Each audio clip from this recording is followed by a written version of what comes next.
In a galaxy filled with all-out war, evil Sith Lords, and terrifying creatures, death isn't always merciful. Sometimes it's prolonged, cruel, and painful. While having your windpipe crushed by a 6-foot asthmatic cyborg wouldn't be pleasant, and a lightsaber stab is definitely gonna hurt, that's just the tip of the iceberg in a galaxy far, far away. Today, we're going a lot deeper. These are the 10 worst ways to die in all of Star Wars, in no particular order. One of the most feared creatures in the galaxy, the Sarlacc turns death into a slow, agonizing nightmare. Found in the Dune Sea of Tatooine, the Great Pit of Carkoon is home to a Sarlacc with a gaping maw lined with rows of teeth and powerful tentacles to drag in its victims. Falling into the pit doesn't mean a quick death. Far from it, which we learned from C-3PO in Return of the Jedi. The droid tells Luke and Han, quote, "In his belly, you will find a new definition of pain and suffering as you are slowly digested over 1,000 years. Surely it doesn't actually take 1,000 years. You die of thirst or hunger, right?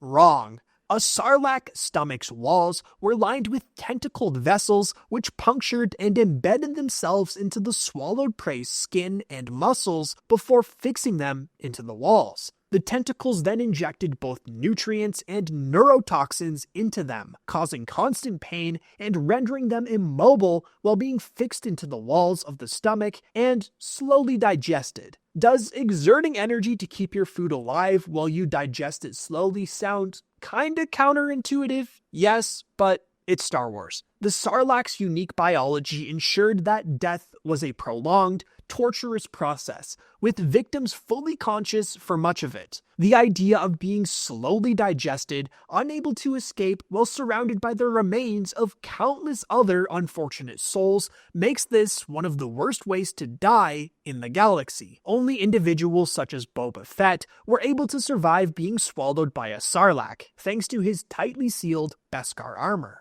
The Rock Ghoul Plague is one of the most terrifying and gruesome ways to die in the Star Wars galaxy. Originating from the Sith Empire thousands of years before the Clone Wars, this horrifying bioweapon infects its victims, turning them into mindless, flesh-hungry monsters known as rock ghouls. Unlike many other diseases, the transformation is swift and agonizing, leaving victims fully aware as their bodies are grotesquely twisted and mutated. What makes the Rock Ghoul Plague so frightening isn't just the end result, it's the process. The plague could be spread from an existing rock ghoul by means of a bite or scratch from its claw, infecting the victim from even the smallest wound. Following contact with a rock ghoul, an incubation period of 6 to 48 hours was common. Victims would suffer excruciating pain as the virus takes hold, their limbs contorting and skin turning pale and scaly. Soon the infected lose all sense of self,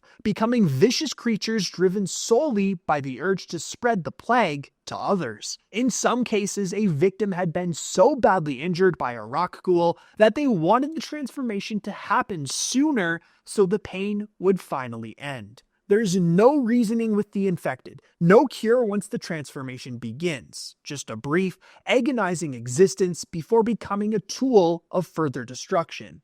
Few things are as horrifying as watching your body betray you, knowing you'll soon be nothing more than a mindless beast.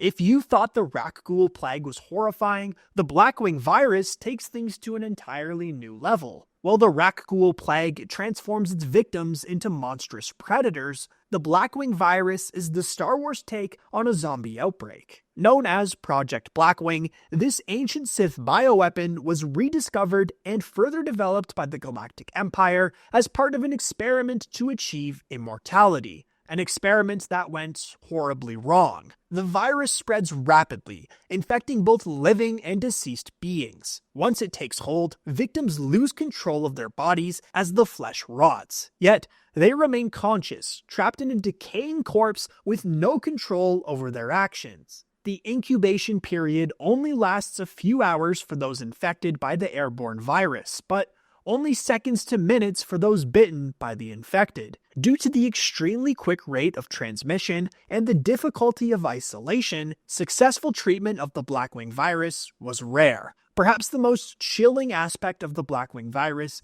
is that death doesn't grant any mercy. Even after succumbing to fatal wounds, victims would rise again as the virus takes over their nervous system. This means there's no escape, no peaceful end, just endless suffering and the horrifying reality that you're doomed to become part of an ever-growing horde of the undead.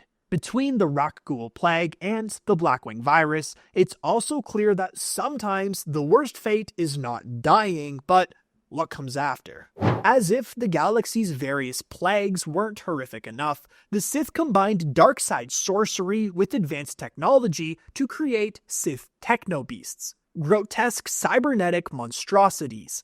Unlike the Rakghoul Plague or Blackwing virus, which spread biologically, techno-beasts infected through direct contact with a microscopic spore that rewrote victims' bodies on a cellular level. The transformation is agonizing. Victims remain conscious as their flesh is replaced by machinery and their free will is stripped away. Limbs are reshaped into crude weapons, and they become mindless slaves to their Sith creators. Originally created by Sith Lord Belia Darzu during the New Sith Wars, techno-beasts were used as shock troops to spread fear and destruction. Being turned into one isn't just a death, trapped and enslaved in a mechanical shell.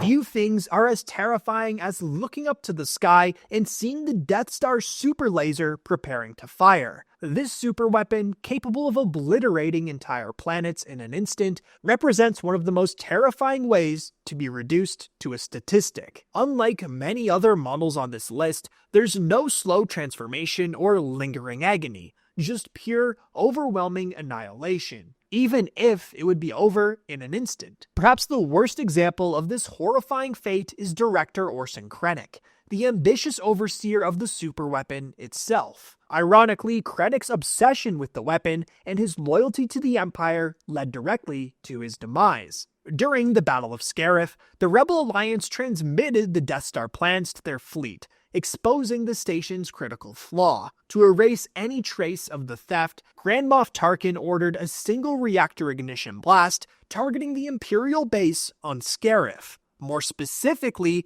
aiming right at the Citadel Tower where Krennic was. The director witnessed the weapon he dedicated his life to, creating fire directly at him. The blast's energy wave incinerated everything in its path, reducing the surface of Scarif to molten rock and vaporizing countless Imperials along with Krennic himself. You can't convince me that Tarkin wasn't being petty and didn't do this on purpose. Entekment is one of the most disturbing and inhumane methods of execution in the Star Wars galaxy. It involves draining the life essence of a living being and using it to power machinery such as starships and droids.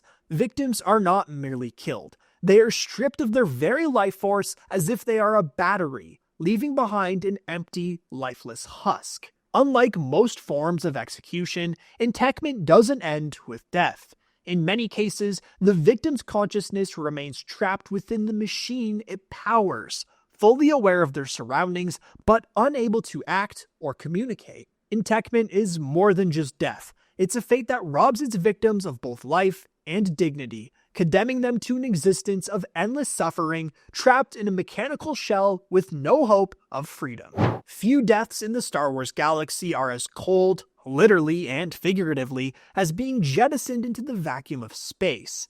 Without the protection of a pressurized suit or starship, a person exposed to the void faces a horrifying demise. One of the most notorious examples happens in the Age of Rebellion comics, when Tarkin executes a bunch of Death Star gunners simply because they showed some level of hesitation when firing the Death Star at Alderaan. In mere moments, the Imperials are pulled into the void, helpless as they drift away into space. Being cast into space leaves no remains, no trace, just an endless, lonely drift through the stars. Whether as a result of betrayal, battle, or malfunction, being ejected into the void is a fate feared by pilots, soldiers, and civilians alike. Blaster wounds are a common cause of death in the Star Wars galaxy, but usually they don't look too bad. Armor often helps to hide the wounds that are immediately cauterized. However, a shot delivered directly to vital organs is particularly brutal,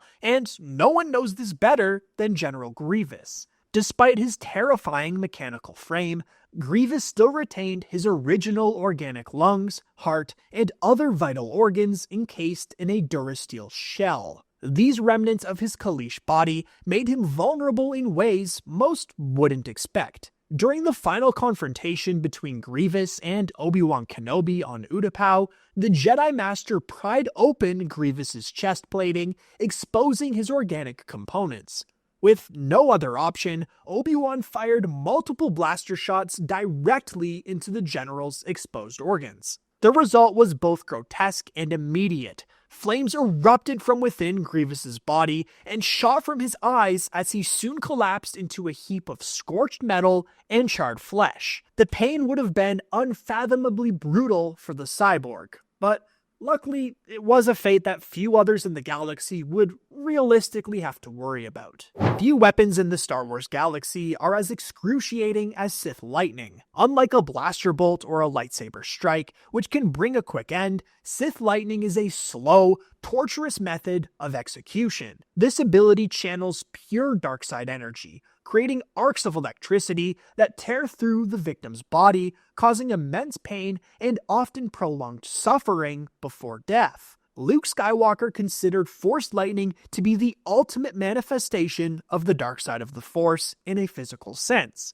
It doesn't just harm the body, it also attacks the spirit. Prolonged exposure could weaken a person's connection to the Force, corrupting or even breaking them mentally. A victim writhes in agony, their muscles spasming uncontrollably as the lightning courses through them, burning skin and flesh while inflicting deep internal damage. In Return of the Jedi, Sidious's lightning strikes left Luke on the brink of death, writhing in agony until Darth Vader intervened to save his son. The Sith Thought Bomb is one of the darkest, most terrifying darkside abilities, capable of obliterating everything in its vicinity, both physically and spiritually. Developed by ancient Sith lords, the Thought Bomb is a ritualistic weapon powered by immense darkside energy. When detonated, it doesn't just kill, it traps the soul of every Force-sensitive being caught within its blast radius, imprisoning them in an endless state of torment for eternity. This horrifying technique was infamously used during the Battle of Ruusan by the Sith Brotherhood of Darkness. Faced with imminent defeat, the Brotherhood gathered their collective power to unleash the Thought Bomb, wiping out not only their Jedi enemies, but themselves in the process. The resulting explosion annihilated everything in the area and created a lingering nexus of darkside energy, forever tainting the battlefield. Having emerged as the sole Sith survivor after deceiving the Brotherhood, Bane created the Sith Rule of Two and the line that would eventually lead to Darth Sidious and Darth Vader. Unlike most deaths, which offer some form of finality, the Thought Bomb ensures internal suffering. The soul of its victims remain conscious, trapped in a void with no escape. For those unfortunate enough to be caught in its detonation, death is only the beginning of an endless nightmare.